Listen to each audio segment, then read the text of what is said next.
Welcome to this journey through one of the most disturbing cases recorded in the history of Blue Ridge, Virginia. Before we begin, I invite you to leave in the comments where you are watching from and the exact time you are listening to this narration. We are interested in knowing to what places and at what times of day or night these documented accounts reach. In the autumn of 1856, the rolling hills of Blue Ridge County, Virginia, bore witness to events that would challenge every assumption about human nature and the bonds between master and slave. The story begins not with violence, but with silence. A silence so complete that even the mountain winds seem to hold their breath around a modest wooden shack perched on the eastern slope of Camel's Back Mountain. The shack belonged to Isaiah Carter, a freedman whose manumission papers dated back to 1852. At 43 years of age, Carter had built what locals described as an unremarkable dwelling. Rough-hewn logs chinked with mud and moss, a stone chimney that leaked smoke on windy days, and a single room that measured no more than 12 feet square. What made the structure notable was not its construction, but its location, isolated by design, accessible only by a narrow deer path that wound through dense stands of chestnut and oak. If you're enjoying the story and feel like helping the channel with any amount, please support us by clicking the thanks button and donating whatever you wish. This really helps the channel keep posting new stories. Carter had chosen this spot deliberately. According to land records filed in the Madison County Courthouse, he had purchased the 2-acre plot from the estate of Jeremiah Hawkins for the sum of $18, a transaction that raised eyebrows among the white landowners of the valley below. How, they wondered, had a former slave acquired such funds? The question would prove more significant than anyone imagined. Benjamin Moore's plantation lay 7 miles northeast of Carter's mountain retreat, a sprawling tobacco operation that encompassed nearly 800 acres of fertile bottomland along the Conway River. Moore, aged 51, had inherited the property from his father in 1848 and had expanded it considerably through the acquisition of neighboring farms. By 1856, he owned 37 slaves, making him one of the more substantial planters in the county. The relationship between Moore and Carter traced back to Carter's childhood. Born into slavery on the Moore plantation in 1813, Isaiah had served the family for nearly 4 decades before his unexpected manumission. The circumstances of his freedom remained unclear to most observers, though plantation records suggest it was connected to the death of Benjamin's younger brother Thomas in 1851. Thomas Moore had been found dead in his quarters on a November morning, his body showing signs of what the local physician described as apoplectic seizure. The timing coincided with Isaiah's request for freedom papers, a request that Benjamin granted with unusual haste, according to witnesses who recalled the transaction. The first indication that something had shifted in the relationship between the two men came in late September of 1856. William Hutchins, who operated a general store in the village of Kinderhook, later testified that Benjamin Moore had visited his establishment 3 times in a single week, purchasing items that seemed unrelated to plantation work: rope, nails, a hand axe, and several pounds of salt pork. When Hutchins inquired about the purchases, Moore's response was described as evasive and agitated. The storekeeper noted that Moore kept glancing toward the mountains as he spoke, as though expecting to see something or someone among the trees. During this same period, travelers on the old Indian trail that passed near Carter's property began reporting unusual activity around the mountain shack. Samuel Briggs, a circuit preacher who made monthly visits to remote homesteads, described seeing Carter working on what appeared to be modifications to his dwelling. The freedman had been digging what looked like a root cellar, though the excavation seemed unusually deep and wide for food storage. More troubling were the sounds that drifted down from the mountain on still evenings. Martha Hensley, whose farm occupied the lower slopes of Camel's Back Mountain, told her husband that she had heard hammering that continued well into the night, rhythmic, persistent pounding that seemed to echo off the rocky outcroppings above Carter's shack. The transformation of Carter's modest dwelling began in earnest during the first weeks of October. According to later investigations, he had somehow acquired materials that far exceeded what his limited resources should have allowed. Heavy planks of oak, iron hinges, sheets of tin for roofing, and quantities of limestone that would have required multiple wagon trips to transport up the treacherous mountain path. Local residents puzzled over how Carter was financing these improvements. His only known source of income came from occasional work as a hunting guide for travelers passing through the region, a profession that typically yielded barely enough to purchase basic necessities. Yet the materials accumulating around his property suggested access to considerable funds. The answer lay in a secret that connected Carter's past servitude to his current circumstances. During his years on the Moore plantation, Isaiah had served not only as a field hand, but as a trusted overseer for the family's more sensitive business dealings. Benjamin Moore's prosperity derived not only from tobacco cultivation, but from his role as a middleman in the regional slave trade, a fact carefully concealed from his neighbors and family. Carter had been present during numerous transactions, had witnessed the movement of money and documentation, and had gradually pieced together the full scope of Moore's clandestine activities. More importantly, he had discovered where Moore kept the records of these dealings, a hidden compartment beneath the floorboards of the plantation's smokehouse, containing ledgers that detailed decades of illegal slave trading operations. The discovery had occurred in the spring of 1851, when Carter was tasked with cleaning the smokehouse after a winter of heavy use. A loose board had revealed the hiding place, and the contents of the ledgers had provided Carter with a comprehensive understanding of his master's criminal enterprise. The knowledge had remained dormant until Thomas Moore's death created an opportunity for leverage. Thomas had been more than Benjamin's brother. He'd been a silent partner in the slave trading operation and the keeper of certain particularly damaging secrets. His sudden death had left Benjamin vulnerable, and Carter had chosen this moment to present his evidence and demand his freedom. The manumission papers had been signed within days of their conversation, but freedom had not satisfied Carter's sense of justice. The months following his release had been consumed with planning something far more comprehensive than mere escape from bondage. The shack on Camel's Back Mountain was not intended as a simple homestead.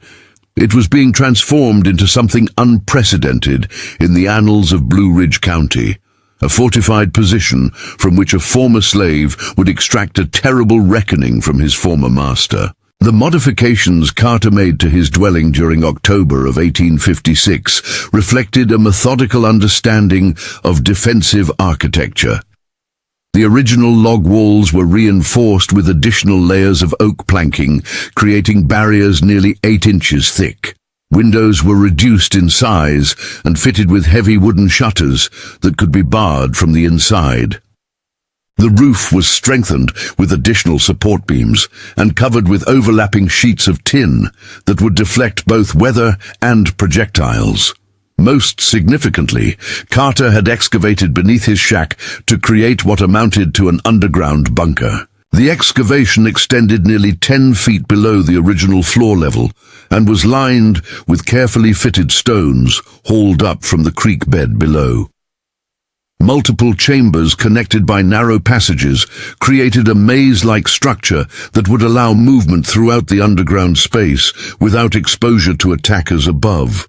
The entrance to this subterranean complex was concealed beneath a heavy wooden trapdoor that appeared to be nothing more than a root cellar access. The deception was so complete that even close inspection would fail to reveal the true extent of the excavation beneath Carter's modest dwelling.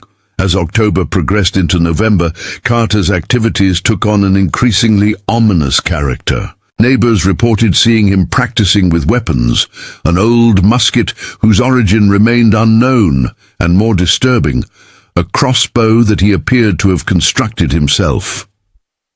The sight of a black man armed with such devices was deeply unsettling to white residents of the valley, though none felt confident enough to challenge his right to possess them. More troubling still were the observations of those who encountered Carter during his increasingly frequent trips to the valley below. Rebecca Ames, wife of a small farmer whose land bordered the road leading to Moore's plantation, described Carter's appearance as profoundly changed during this period. The man who had once carried himself with the measured deference expected of a former slave now moved with what she characterized as a predator's confidence. The tension building around Carter's mountain retreat reached a breaking point in mid-November when Benjamin Moore made an unannounced visit to the shack. According to Carter's own later testimony, Moore had come to warn him about growing suspicion among local whites regarding his activities. The plantation owner suggested that Carter might be wise to relocate to another county, perhaps even another state, before his presence provoked more serious attention from authorities. Carter's response to this suggestion would later be described by Moore as chilling in its calm determination. The freedman had simply smiled and invited his former master to inspect the improvements he had made to his property. Moore had declined the invitation, but not before noting details that would haunt his memory in the weeks that followed. The reinforced walls, the modified roof, and most unnervingly, the sound of his own voice echoing in ways that suggested hidden spaces beneath the cabin floor. The conversation between the two men lasted less than 30 minutes, but its impact would reverberate through the coming months. Moore returned to his plantation deeply shaken, and within days had begun making preparations that suggested he understood the gravity of his situation. He increased the number of armed overseers patrolling his property, restricted his own movements to daylight hours, and most tellingly, began liquidating assets in preparation for what appeared to be a hasty departure from the region. Yet Carter's plans had progressed beyond the point where Moore's flight could provide escape. The freedman had spent months studying his former master's habits, learning the routines of the plantation, and identifying the moments of greatest vulnerability. The fortress he had created on Camel's Back Mountain was not intended merely as a refuge. It was the foundation for a campaign of psychological warfare that would unfold over the winter months of 1856 and 1857. The first phase of Carter's campaign began on December 3rd, when Moore discovered that someone had entered his study during the night and left behind a single item, a page torn from one of the hidden ledgers documenting slave trading transactions. The page had been placed deliberately on Moore's desk, weighted down with a smooth riverstone of the type commonly found on Camel's Back Mountain. The message was unmistakable. Carter possessed the evidence of Moore's criminal activities, and he was prepared to use it. But the manner of delivery was equally significant. Someone had penetrated the plantation's security, entered the main house without detection, and departed without disturbing anything else in the room. The psychological impact on Moore was immediate and devastating. Over the following weeks, similar intrusions occurred with increasing frequency.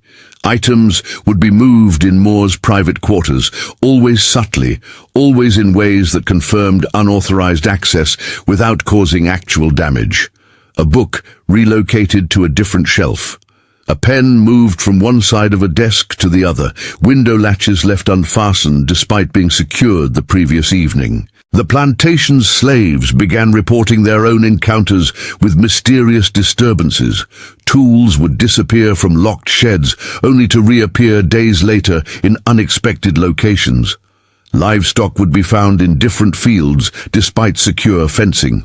Most unnervingly, several slaves reported seeing a figure moving through the plantation grounds during the darkest hours before dawn, a figure they recognized but dared not name.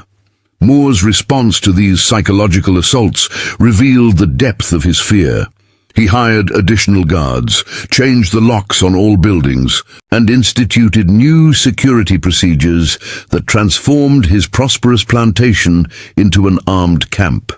Yet the intrusions continued, always managed with a precision that suggested intimate knowledge of the property's layout and routines. The situation escalated dramatically on December 21st, the winter solstice, when Moore awoke to find his bedroom window standing open despite the bitter cold outside. On the windowsill lay another page from the hidden ledgers, this one documenting a transaction from 1849 that involved the illegal sale of 3 children to buyers in South Carolina. Accompanying the document was a note written in Carter's careful script. "Justice delayed is not justice denied." This incident marked a turning point in the psychological campaign. Moore understood that Carter was no longer content with subtle intimidation. The freedman was preparing to escalate their conflict to its ultimate conclusion. The plantation owner's response was to send word to authorities in Charlottesville, requesting assistance in dealing with what he termed a dangerous insurgent operating in the Blue Ridge region. The request for official intervention created complications that neither Moore nor Carter had fully anticipated.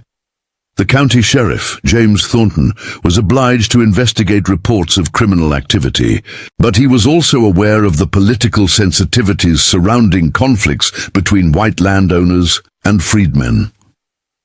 The presence of manumission papers gave Carter legal status that complicated any direct action, while Moore's wealth and social position demanded that his concerns be taken seriously. Thornton's investigation began with an official visit to Carter's mountain retreat on January 8, 1857. The sheriff was accompanied by 2 deputies and had come prepared for potential resistance, bringing weapons and restraints suitable for arresting a dangerous fugitive. What they found instead challenged every assumption about the situation they were investigating. Carter received his visitors with complete composure, offering refreshments and speaking with the educated diction that had always distinguished him among Moore's slaves. The shack appeared to be exactly what it claimed to be, a modest dwelling suitable for a freedman of limited means. The defensive modifications noted by previous observers were subtle enough to seem like ordinary maintenance rather than military preparation. When questioned about his activities, Carter provided explanations that were both plausible and difficult to verify. His frequent trips to the valley were attributed to hunting expeditions and occasional work as a guide. The materials used for his cabin improvements had been purchased, he claimed, with savings accumulated during his years of bondage, an explanation that was legally impossible to disprove. Most significantly, Carter's demeanor during the interview suggested no consciousness of wrongdoing. He expressed puzzlement at reports of his threatening behavior, wondered aloud about the source of such accusations, and volunteered to cooperate with any official investigation of his conduct. The performance was so convincing that Sheriff Thornton found himself questioning whether Moore's complaints had any basis in reality. The underground chambers that represented the true extent of Carter's preparations remained completely concealed during the official visit. The trapdoor leading to his subterranean fortress was indistinguishable from an ordinary root cellar entrance, and the deputy's inspection revealed only stored vegetables and preserved meat, provisions entirely appropriate for a mountain-dwelling freedman preparing for winter isolation. Thornton's report to county authorities concluded that while Carter's activities merited continued observation, no evidence of criminal behavior had been discovered. The sheriff recommended that Moore consider resolving his dispute with his former slave through civil rather than criminal proceedings, advice that revealed fundamental misunderstanding of the forces already set in motion. Moore's reaction to the official investigation's inconclusive results marked the beginning of his psychological collapse. The realization that legal authorities could not protect him from Carter's campaign forced the plantation owner to confront the full implications of his situation. He was facing an adversary who possessed devastating evidence of his criminal activities, who had demonstrated the ability to penetrate his security at will, and who enjoyed the legal protection accorded to free men under Virginia law. The winter months that followed would test both men's resolve to its absolute limits. Carter's mountain fortress had become the base of operations for a campaign of vengeance that would challenge every assumption about the relationship between former masters and their liberated slaves. The isolation that had seemed to protect Moore's plantation would prove to be its greatest vulnerability, while the modest shack on Camel's Back Mountain would serve as the foundation for a reckoning that neither man would survive unchanged. As February storms howled through the Blue Ridge peaks, residents of the valley below began to sense that something fundamental was shifting in their ordered world. The sounds that drifted down from Carter's mountain retreat were no longer those of simple construction. They carried the rhythm of preparation for conflict that would soon test every boundary of law, justice, and human endurance. The psychological warfare that had defined the early months of Carter's campaign intensified as winter deepened into its harshest phase. Moore's plantation, once a symbol of prosperity and order, had become a fortress under siege from an enemy who struck without warning and vanished without trace. The psychological toll on Moore himself was becoming evident to all who encountered him during this period. Martha Hensley, whose farm occupied the lower slopes below Carter's retreat, later described hearing sounds from the mountain that defied explanation. The rhythmic pounding that had characterized Carter's construction activities had evolved into something more complex. The clatter of metal on metal, sounds that might have been digging, and most unnervingly, what seemed to be human voices engaged in conversation during the darkest hours of night. The mystery deepened when travelers began reporting that Carter was no longer alone on his mountain. James Wellington, a merchant who regularly traveled the Indian Trail that passed near the retreat, testified that he had observed multiple figures moving around the shack during daylight hours. The individuals appeared to be men, though their identities remained unclear due to the distance and the concealing nature of the mountain terrain. Investigation into the identity of Carter's companions revealed a network that challenged official understanding of freedmen's activities in the Blue Ridge region. Through careful questioning of plantation slaves and free blacks in neighboring counties, authorities gradually pieced together evidence of an informal communication system that connected liberated slaves throughout Central Virginia. The network had developed organically over the years, following increased manumissions in the 1840s. Freedmen facing economic hardship, legal challenges, or threats from hostile white communities had learned to rely on mutual support that transcended county boundaries. Carter's mountain retreat had apparently become a gathering point for men whose own experiences with slavery and freedom had prepared them for the type of confrontation that was developing with Moore. Among those identified as Carter's associates were Samuel Brooks, a freedman from Albemarle County who had purchased his own freedom through 20 years of labor as a blacksmith; David Turner, manumitted following his master's death in 1854, and most significantly Marcus Webb, whose freedom papers dated to 1851 and whose former master had been involved in slave trading partnerships with Benjamin Moore. The presence of these men at Carter's retreat transformed what had appeared to be a personal vendetta into something approaching organized resistance. Each brought skills that complemented Carter's own abilities. Brooks contributed metalworking expertise that explained the sounds of hammering heard from the mountain. Turner provided knowledge of legal procedures gained through his own struggle for recognition as a free man. Webb possessed intimate knowledge of Moore's business practices and criminal activities. Together, these men had spent the winter months not merely fortifying Carter's mountain position, but developing a comprehensive strategy for exposing the slave trading network that had operated throughout the Blue Ridge region for more than 2 decades. Their goal extended beyond simple revenge against Moore to encompass a systematic documentation of criminal activities that could be presented to federal authorities with jurisdiction over interstate slave trading. The transformation of Carter's modest shack into a sophisticated intelligence operation became evident when authorities later discovered the full extent of the underground complex. The excavation that had appeared to be a simple root cellar actually encompassed a series of chambers that served specific functions: document storage, weapons cache, meeting room, and sleeping quarters capable of housing a dozen men. Most remarkably, the freedmen had constructed a complete printing operation in the deepest chamber of their underground fortress. Using equipment acquired through careful purchases in Richmond and Charlottesville, they had assembled the materials necessary to produce written documentation of their discoveries. The printing press itself was a small hand-operated device suitable for producing handbills and pamphlets, while stocks of paper and ink suggested preparation for extensive publication activities.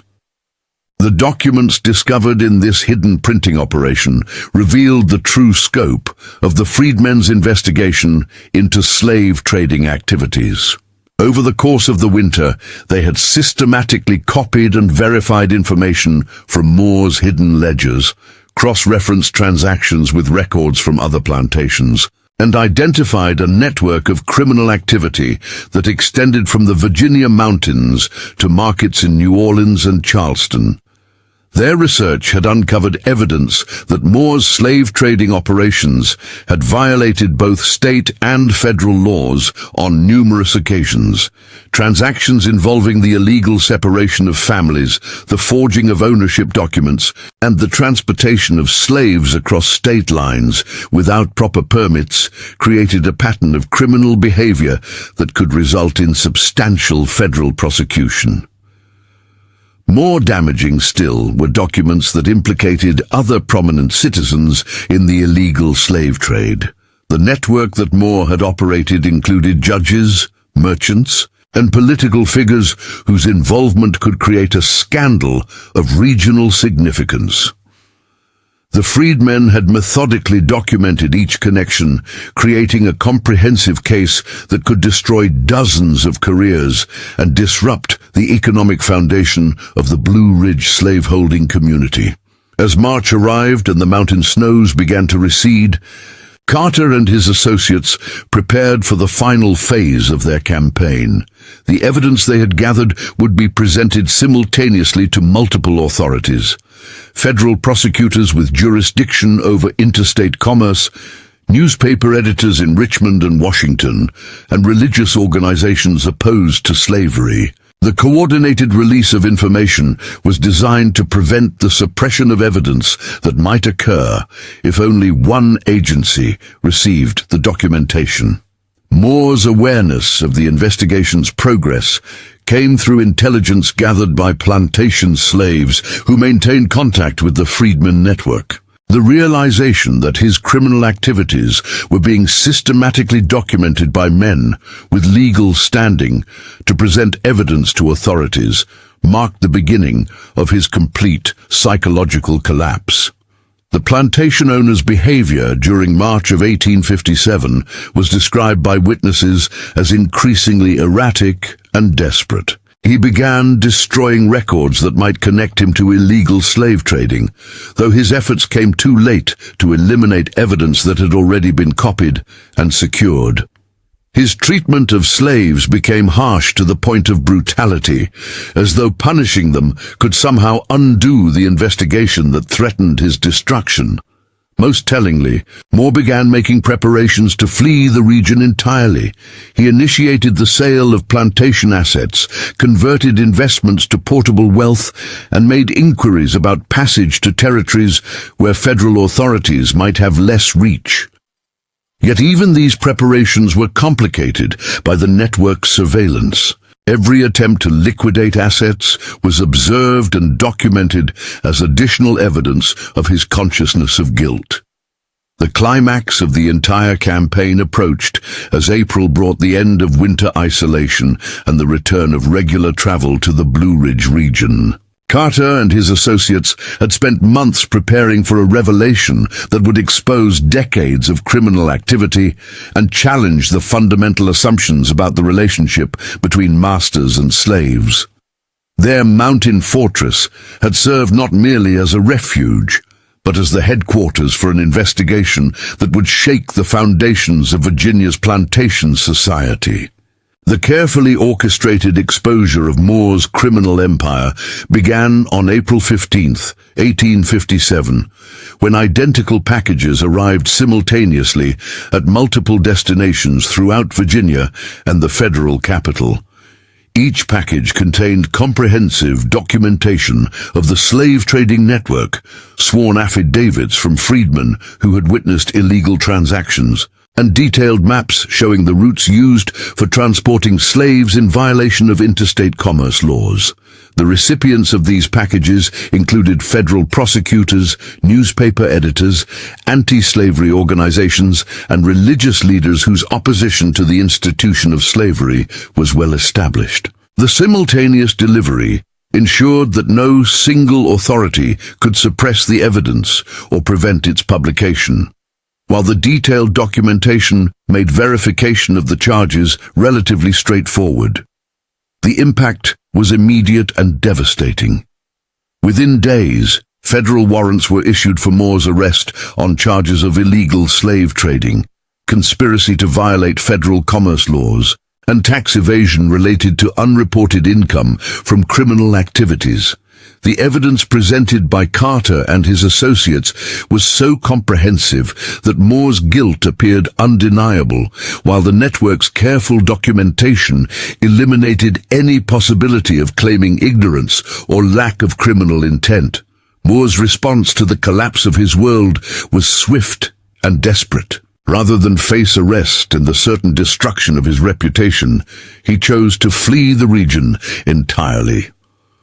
On the night of April 22nd, he abandoned his plantation with only the portable wealth he had managed to accumulate during his frantic liquidation of assets. Slaves, land, buildings, and livestock were left behind as he disappeared into the Virginia wilderness. The plantation's slaves awoke on April 23rd to discover their master's absence and the effective dissolution of the institution that had defined their existence. Without Moore's presence to maintain the plantation's operations, and with federal authorities seizing assets as evidence in criminal proceedings, the entire community faced an uncertain future that none had anticipated. Carter's reaction to Moore's flight represented a moment of profound complexity in his campaign for justice. The exposure of criminal activities had succeeded beyond his most optimistic expectations, while the destruction of Moore's financial empire provided a form of compensation for decades of unpaid labor. Yet the plantation owners' escape from direct punishment left unresolved the personal dimension of their conflict. The freedmen's associates urged him to consider their mission complete. The slave trading network had been exposed. Criminal proceedings were underway, and the broader community of freedmen had gained valuable documentation of their right to legal protection under federal law. From any objective perspective, their campaign had achieved unprecedented success in challenging the power structure that had oppressed them. Yet Carter himself remained unsatisfied with Moore's escape from direct accountability. The man who had profited from human misery for decades had avoided facing the consequences of his actions, had retained sufficient wealth to establish himself elsewhere, and had escaped the personal reckoning that Carter had spent months preparing. The psychological dimension of their conflict remained unresolved despite the legal victory they had achieved. The decision that would define the final phase of their confrontation came during a meeting of the freedmen in their underground stronghold on April 26th. Carter proposed, abandoning their mountain fortress to pursue Moore into whatever refuge he had chosen, extending their campaign beyond the Blue Ridge region to ensure that justice was not merely legal, but personal. His associates voiced strong opposition to this proposal, arguing that further pursuit would expose them to dangers that outweighed any potential benefits. The debate continued through the night, revealing fundamental differences in how the freedmen understood their situation.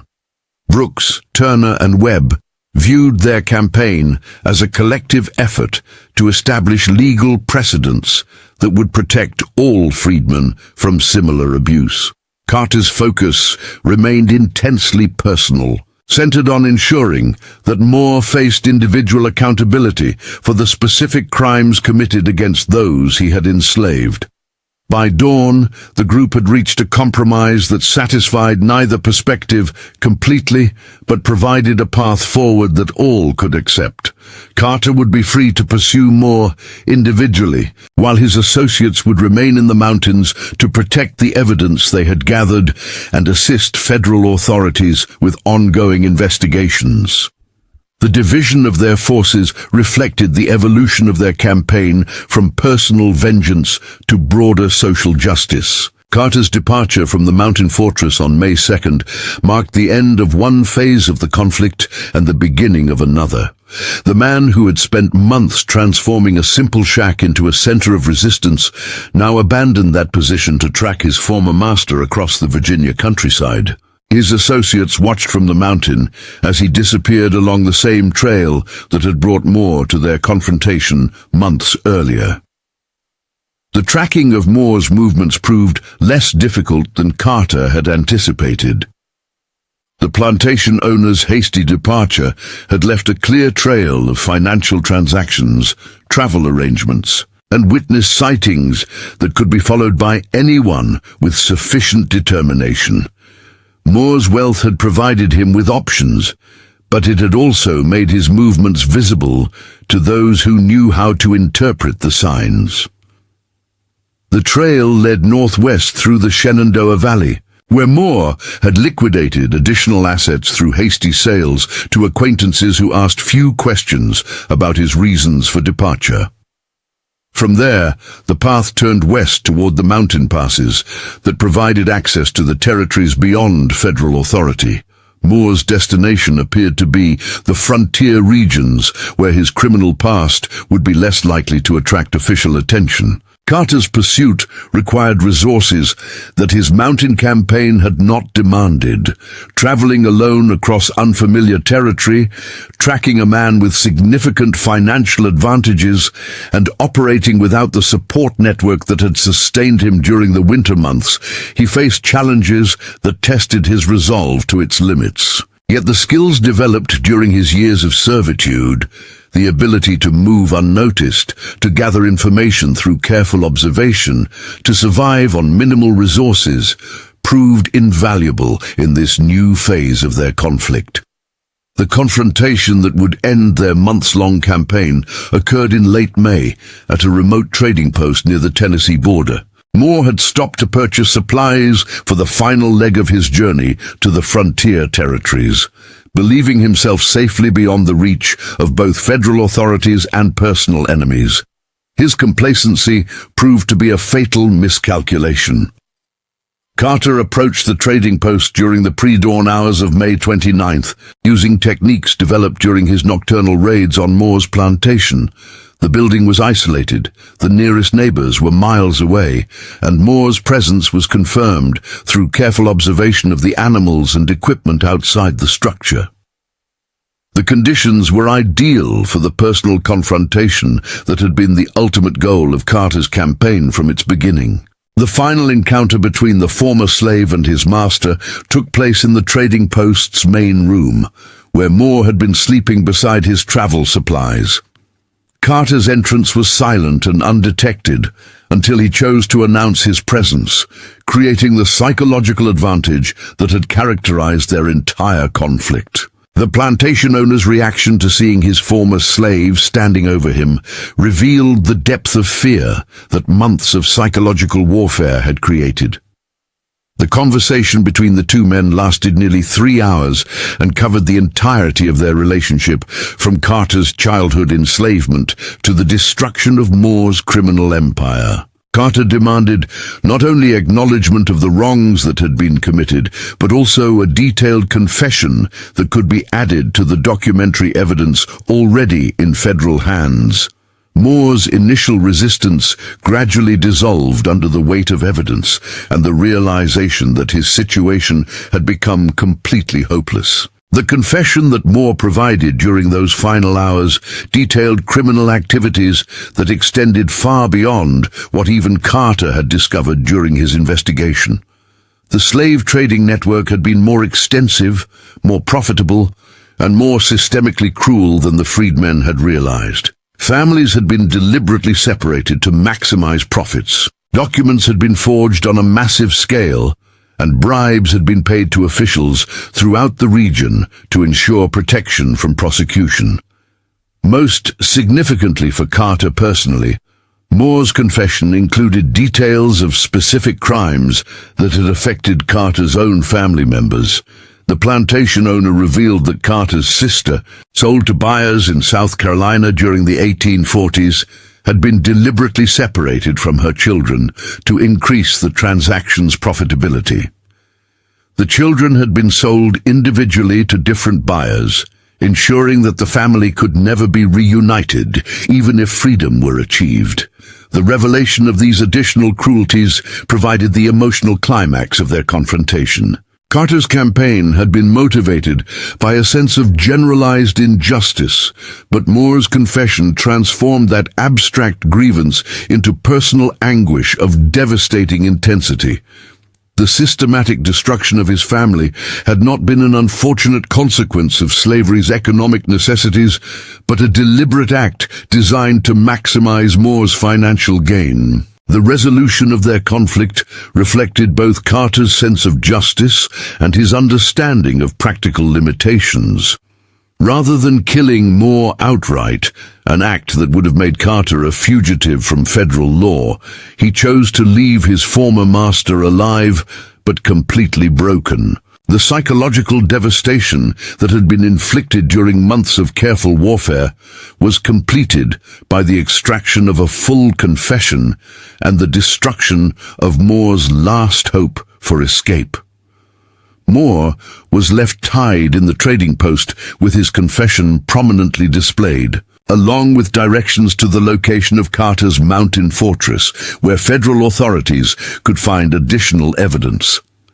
The plantation owner's remaining wealth was confiscated as partial compensation for decades of unpaid labor, though Carter understood that no amount of money could truly balance the scales of justice for what had been endured. Carter's departure from the trading post marked the end of the most remarkable campaign of resistance ever mounted by a freedman in Virginia's Blue Ridge region. The man who had transformed a simple mountain shack into a fortress of investigation and vengeance had achieved a victory that extended far beyond personal satisfaction to encompass legal precedent and social justice for the broader community of former slaves.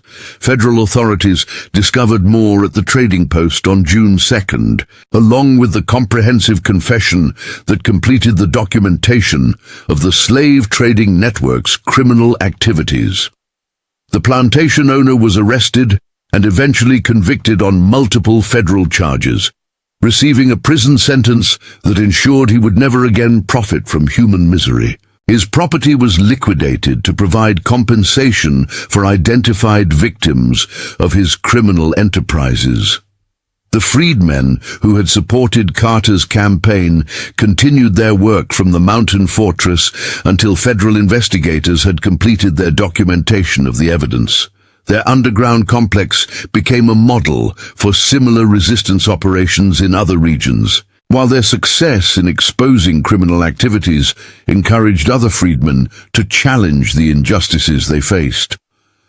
Carter himself disappeared into the Western Territories, carrying with him the satisfaction of having achieved justice through careful planning, patient execution, and absolute determination.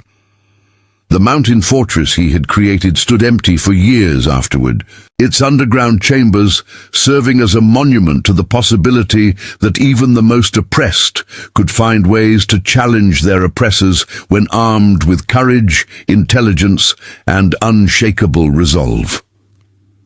The case became part of federal legal precedent for prosecuting slave trading violations and established important protections for freedmen seeking to document crimes committed against them. The evidence gathered in Carter's mountain fortress contributed to dozens of additional prosecutions throughout the region, ultimately destroying a criminal network that had operated for more than 3 decades. Residents of the Blue Ridge region would speak for generations about the winter when a former slave had transformed a modest mountain shack into a center of investigation and resistance that challenged the fundamental assumptions of their society. The sounds of preparation that had drifted down from Camel's Back Mountain during those cold months had indeed been the harbinger of change that some had sensed, though none had imagined the scope of what was being planned in the shadows above their valley. Years later, when travelers passed the abandoned shack on the mountain, they could still discern traces of the modifications that had transformed it from a simple dwelling into something unprecedented in the history of American slavery. The reinforced walls remained standing, though weather had begun to claim the roof. The underground chambers, sealed to prevent accidents, rested beneath the mountain soil as testimony to what determined men could accomplish when driven by an uncompromising demand for justice. The mountain winds that had once carried the sounds of Carter's preparations continued to whisper through the trees around the empty fortress. But the silence that had once protected Moore's criminal empire had been permanently broken, replaced by the echoing memory of a former slave who had refused to accept that freedom meant anything less than the complete accounting for wrongs that had been committed in the shadows of Virginia's mountain country. The legacy of Carter's mountain fortress extended far beyond the immediate destruction of Moore's criminal enterprise. The precedent established by freedmen successfully challenging and exposing systematic criminal activity inspired similar efforts throughout the South during the tumultuous years that followed. The techniques developed for documentation, investigation, and legal action became a model that was adapted by communities facing similar injustices. In the decades that followed, historians and legal scholars would study the Blue Ridge case as an example of how determined individuals could use existing legal structures to achieve justice, even when those structures seemed designed to protect the very criminals they were challenging. The comprehensive nature of the evidence gathered by Carter and his associates demonstrated that former slaves possessed both the intelligence and the legal understanding necessary to mount sophisticated challenges to the system that had oppressed them.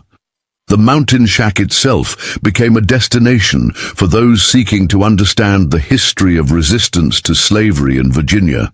Though officially abandoned, the structure was maintained by local freedmen who recognized its significance as a symbol of what could be accomplished through careful planning and absolute determination.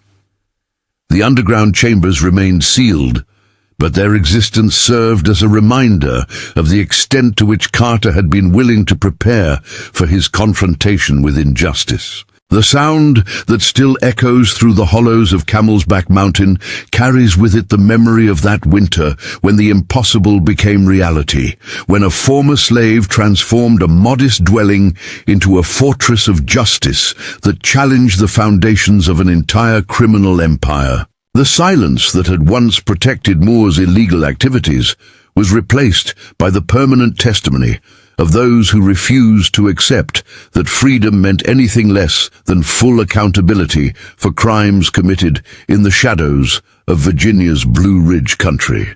The investigation into Carter's methods revealed innovations in resistance that had never before been documented in official records. Federal prosecutors studying the case discovered that the freedmen had developed a sophisticated intelligence network that extended across multiple counties using coded communications and predetermined meeting locations to coordinate their activities without detection by hostile authorities. The network's effectiveness stemmed from its adaptation of communication methods originally developed by enslaved communities to share information about escapes, dangerous masters, and opportunities for freedom.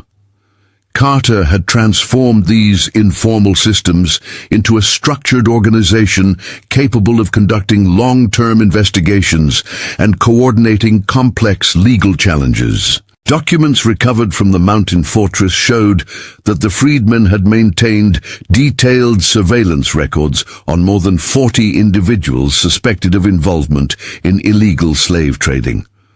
Their observations included travel patterns, business relationships, financial transactions, and personal habits that could be used to predict behavior and identify vulnerabilities. The scope of their investigation extended beyond Virginia's borders to include contacts in Maryland, North Carolina, and Tennessee, who provided information about interstate slave trading routes.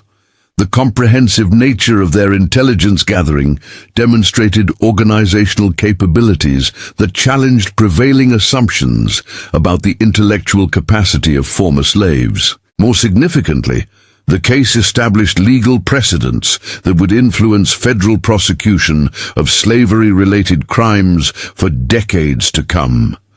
The evidence collection methods developed by Carter and his associates became a model for future investigations, while their success in documenting criminal activities encouraged other communities to challenge similar injustices through legal channels. The transformation of public perception regarding freedmen's capabilities proved to be one of the most lasting impacts of the Blue Ridge case. Northern newspapers that covered the story emphasized the sophisticated planning and execution that had characterized Carter's campaign, challenging stereotypes about the intellectual abilities of former slaves that had been used to justify their continued oppression. Religious organizations throughout the North cited the case as evidence that former slaves possessed the moral and intellectual capacity for full citizenship, contributing to growing pressure for expanded civil rights protections. The freedmen's success in exposing criminal activities through legal channels demonstrated their commitment to working within established institutions rather than resorting to violence or extra-legal action. Southern reaction to the case revealed the extent to which the slaveholding community felt threatened by the precedent it established. Editorial writers in Richmond and Charleston warned that Carter's success would encourage similar challenges to established authority, while plantation owners throughout the region began destroying records that might implicate them in illegal activities. The economic impact of the investigation extended far beyond Moore's personal financial destruction. The exposure of the slave trading network disrupted established business relationships, created uncertainty about the legal status of numerous transactions, and forced the reorganization of commercial practices that had operated in violation of federal law for decades. Insurance companies that had provided coverage for slave trading operations faced substantial claims as the scope of illegal activities became clear. Banks that had financed such transactions discovered that their collateral included slaves whose ownership was legally questionable, creating financial complications that persisted for years after the initial investigation. The ripple effects of Carter's campaign reached into political circles as elected officials scrambled to distance themselves from individuals implicated in the slave trading network. Several Virginia legislators who had maintained business relationships with Moore found their political careers permanently damaged by association with his criminal activities. Federal authorities used the Blue Ridge case as a foundation for expanding investigations into slave trading operations throughout the South. The documentation methods developed by Carter's group provided a template for gathering evidence that could withstand legal challenges, while their success encouraged other informants to come forward with additional information. The prosecution of Moore and his associates ultimately resulted in more than 30 criminal convictions and the recovery of hundreds of thousands of dollars in illegally obtained profits. The financial penalties imposed on convicted traders provided compensation for victims and their families, while demonstrating the federal government's commitment to enforcing anti-trafficking laws. The social implications of the case extended beyond legal precedent to challenge fundamental assumptions about race relations in Antebellum, Virginia.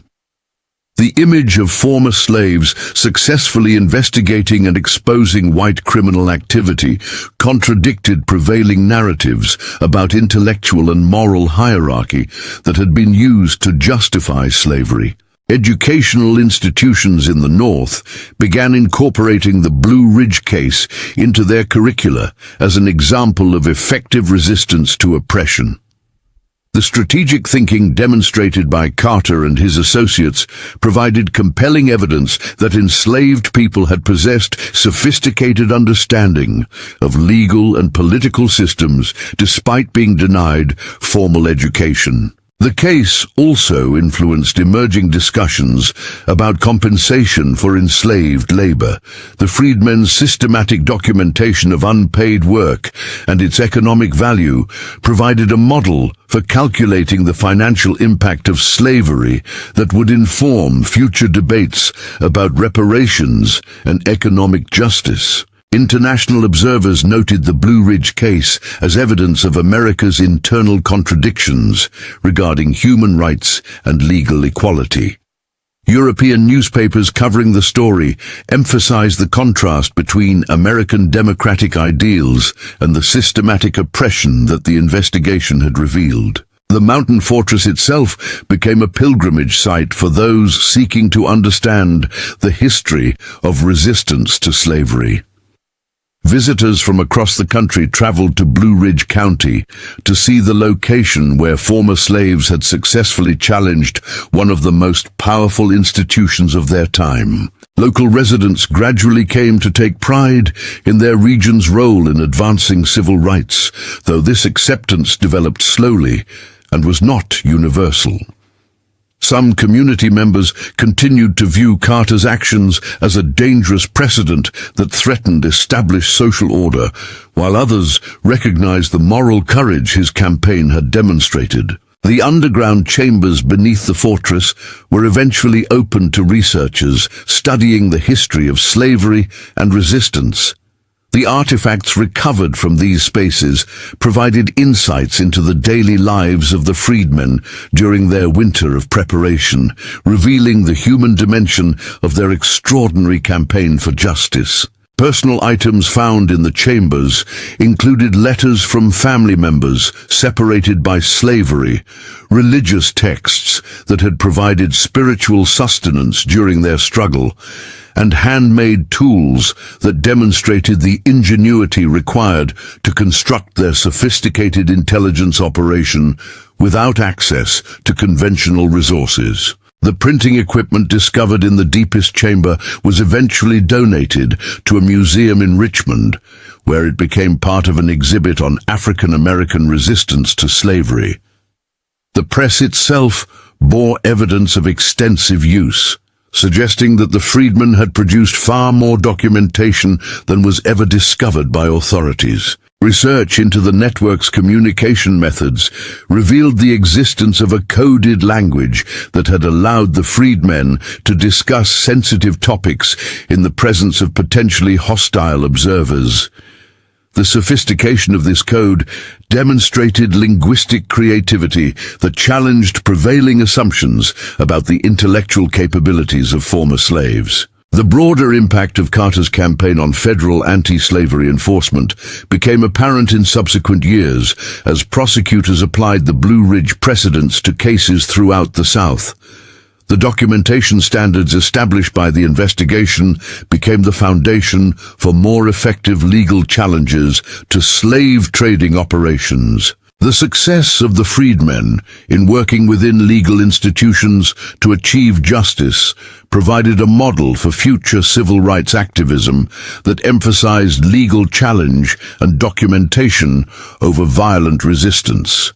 This approach would influence reform movements for generations to come, demonstrating the power of strategic thinking and careful preparation in confronting institutional injustice. The personal cost of Carter's campaign remained largely hidden from public view. Those who had known him during his years of enslavement noted that his transformation from deferential bondsman to sophisticated resistance leader had required sacrifices that few could fully understand or appreciate. His associates, who remained in the Blue Ridge region after his departure, faced ongoing challenges from community members who resented their role in exposing local criminal activities. The social isolation they experienced demonstrated the personal courage required to challenge established power structures, even when legal protections were available.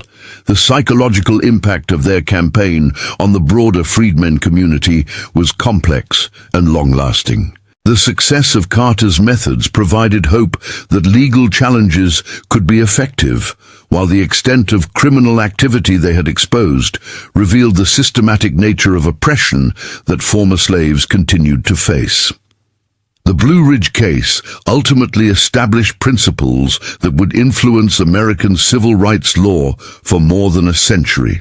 The precedent that former slaves could serve as credible witnesses in federal criminal proceedings challenged legal assumptions that had denied them equal standing in court proceedings. The documentation methods developed during the investigation became standard practice for civil rights organizations seeking to expose systematic discrimination and criminal activity. The comprehensive approach that Carter and his associates had pioneered provided a foundation for future investigations into institutional injustice. Years after the initial confrontation, residents of Blue Ridge County continued to discover evidence of the extensive preparation that had preceded Carter's campaign. Hidden caches of documents, abandoned observation posts, and sophisticated communication equipment revealed the full scope of an operation that had been largely invisible to contemporary observers. The mountain itself retained traces of the extraordinary winter when a former slave had transformed a modest shack into a center of resistance that challenged the foundations of Virginia's slaveholding society. Visitors could still identify the defensive modifications that had protected the freedmen during their months of investigation, though time and weather had begun to claim the more visible evidence of their presence.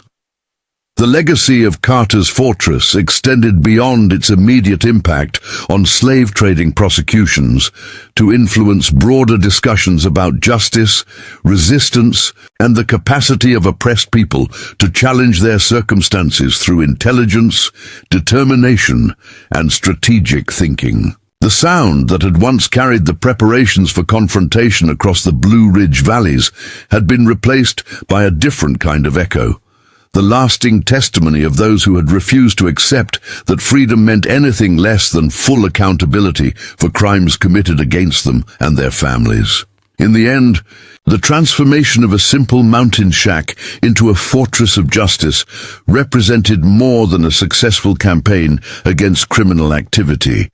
It demonstrated the power of human dignity to overcome even the most systematic oppression when armed with courage, intelligence, and an unwavering commitment to truth. The mountain winds that continue to whisper through the trees around the abandoned site carry with them the memory of that winter, when the impossible became reality. When former slaves proved that determination and careful planning could challenge even the most entrenched systems of injustice and emerge victorious. The fortress on Camel's Back Mountain stands as a permanent reminder that justice delayed need not become justice denied, that even the most modest beginnings can shelter extraordinary courage, and that the sound of truth, once released into the world, creates echoes that can never be completely silenced by those who would prefer that certain stories remain untold.